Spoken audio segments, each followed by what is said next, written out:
really good sounding guitar that plays easy, makes you want to play.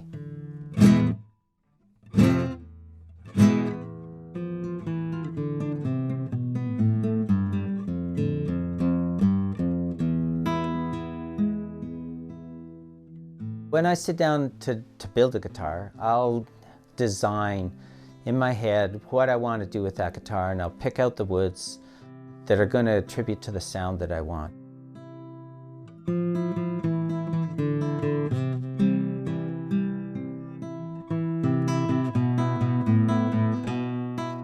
You really are not 100% sure what it's going to sound like until you put strings on it and play it.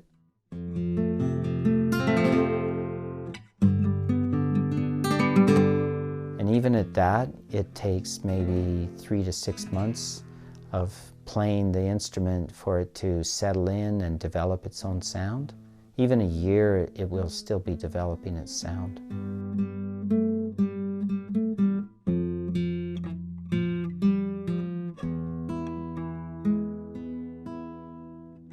Probably I will never stop searching for the best sound. That is what keeps it alive for me. You need to consider aesthetics and playability as well as sound, but for myself, I like to explore sound. I think of myself as a sound sculptor.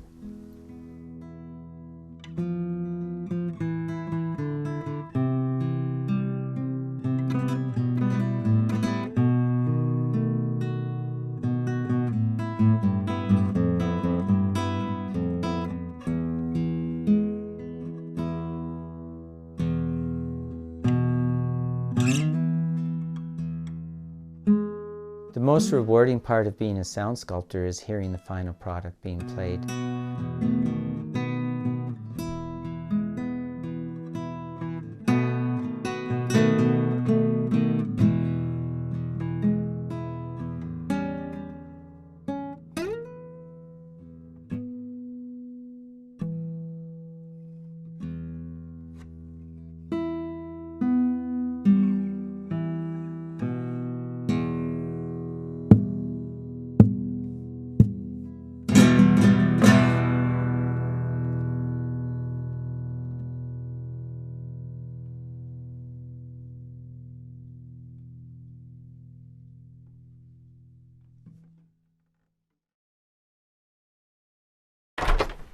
Hello, come on in. This is Timeless Instruments Shop. I'm David Freeman, and I'll give you a quick little tour. I live in Tegaski, Saskatchewan, which is a little village that's about 100 miles south of Saskatoon and 90 miles northwest of Regina, and 40 miles northwest of Moose Jaw, 84K actually. And I am a luthier, so I build musical instruments, mainly guitars, acoustic instruments like harps and mandolins and bouzouki, as well as guitars. I run a private vocational school, and each of these desks is equipped for a student to work in. So it's got its own tools and jigs so that a student can work here. It's a maximum of 7 students. There's 2 students right now, and they're working on doing their bindings. Seth is wrapping an order for the mail, and then I have a new top going on a classical guitar at my desk. What got me into making guitars? I had a guitar that I was playing, and I wanted to learn how to set it up so it played better, so I bought a book on repairs. Then I wanted to explore what made them sound better, and so I started pursuing that, and it's all mainly about sound for me. This is a classical guitar made out of ancient cowrie. I had a cowrie top on it, and I didn't like the response of it, so I've taken it off and put an Engelmann spruce top on. And I'm just filling the tiny little cracks around the purflings and rosette, and then I'm going to French polish it. So I'll be using some of this shellac with a little pad kind of like this, and working in little circles like that, which we won't be able to do even yet.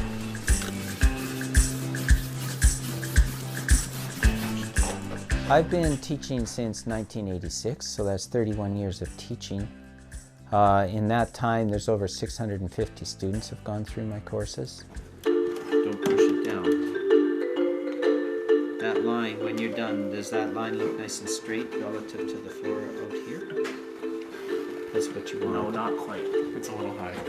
The most rewarding part about being a Lutherie teacher is watching someone's light bulb go on when they get it. And watching them string up the instruments and just play it. The action might be too high and it hurts their fingers, but they have spent 7 weeks of heartache and enjoyment building that instrument, and they are reaping the rewards when they start to play it. My name is Joe Doherty. I'm from Mattituck, New York, and this is the guitar that I'm building. This is a classical guitar. I got Spanish cedar neck, Western red cedar for the soundboard, and then the back and sides are Paduk. I was always interested in studying Lutherie, and I went to school for music, and I wanted to, broaden my horizons and, get a deeper understanding of how the instrument's built. Everything that you do affects it. The attention to detail is continuous throughout the whole build to keep things within plus or minus 5/1000ths of an inch from, say, 110 thousandths is what you want to do to the top. And if you can actually have a tolerance of 2/1000ths, it's even better to get what the kind of response that you're looking for. There is a lot of physics in guitar building. It's huge physics. Is it art or science? Questions like that I put on a graph, on a line, and so you have science at one end and you have art at the other end, and you have everything in between. And the scientific people, there's the Catgut Acoustical Society. There's a bunch of retired physicists who took the violin family and built 8 different sizes of instruments using physics, and they work really well. And then there's people who just take the piece of wood and flex it and decide that they need to make this kind of thickness, and they might measure it and they might not. Stradivarius definitely did measurements, but a lot of it was intuitive.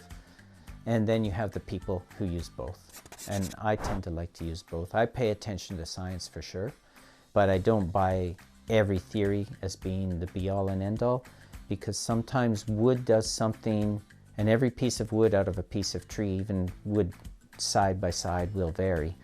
You need to make those judgment qualities of what you're going to do with it.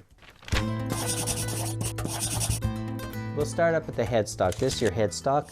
The design of the headstock is often a signature of the maker. So if I'm on stage playing guitars and you're in the nosebleed seats, you can look at that headstock and say, he's playing a Timeless Instruments guitar. I'm going to go buy one tomorrow and maybe I can play as good as him. Then you have tuners that pull the strings all into place. You have a logo up here. This is a Timeless T with a lightning bolt for the eye, because we have action like the speed of light. Action is the distance between the bottom of the string and the top of the fret. So how far you have to push that string down to make it sound. When you push it down, you increase the tension, so the saddle needs to be compensated because the thicker strings have more tension.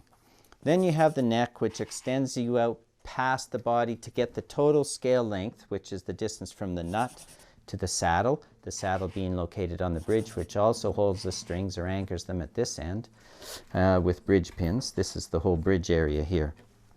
And your fingerboard with different frets so that you can get different notes. The shorter the string, the higher the note. The top plate is your main vibrating diaphragm. This is where the sound comes from the strings exciting it. The mass of the bridge will determine how much sustain you get out of it, as well as the stiffness of the top and the bracing, which is inside, and I can't really show you. But this is the main thrust right here. The sides determine the depth, and the back reflects the sound that's happening off the front. This is your heel down in here. This guitar has a cutaway. It's pointed, which is called a Florentine, as opposed to a Venetian, which is a rounded bent one. This has the waist pulled in so that it just has a nice pleasant curve happening to it. It also has an armrest, so this is bent around the corner. This is to make it easier to tuck under your arm and comfortable, because this is my Sound Wedge series, which is deeper on the waist, so it's almost 5 inches here, whereas over here it's about 4 1/8, so it's a lot thinner here. Sound waves, treble sound waves are small, bass sound waves are big. I have a bigger area for bass sound waves, smaller area for treble sound waves, creating separation, which is another aspect of sound sculpture, right? It's not just all about loudness, it's about that, it's about trying to get little variations happening and different responses. I've been doing this the better part of my life now as a living, and it's still up and down. You know, I never really know where the next dollar's coming from, and that's okay, because it's been a privilege to actually be able to collect the wood that I've collected and shape it into the instruments I've shaped for people to appreciate the sound. Being able to teach people this whole craft, which is not really forte in our world of technology. That's been a privilege too, and very rewarding in connecting with those people and watching them go on and what they do with it.